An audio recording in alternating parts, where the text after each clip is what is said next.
So I'm going to quickly cover three ways to prevent text from overflowing a cell in Excel. The quickest way is to wrap text, and this is usually what you will want to do.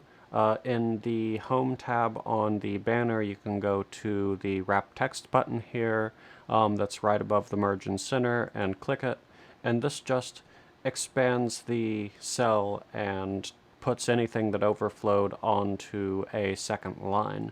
And we can see if we shrink the text down here, it will eventually give up trying to expand the cell, but we can just double click between row 1 and row 2 and it expands the cell.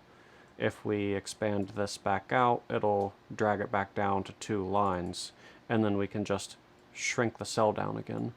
Now, if you don't want to wrap text, another thing we can do is we can right click, we can format cells, and we can shrink the text to fit. If you have a lot of text, this will make the text unreadable, but with just a little bit, you have just slightly smaller font. And as we make the cell bigger, the font will get bigger, and as we make the cell smaller, the font will get smaller. Now, if you don't want to do either of these, what we can do is we can just cut the text off here at the edge of the cell.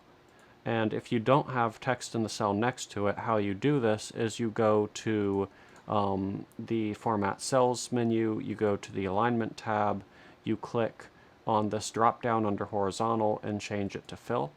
And what this will do is it will cut your text off at the edge of the cell, so you have a nice neat cell without text going everywhere.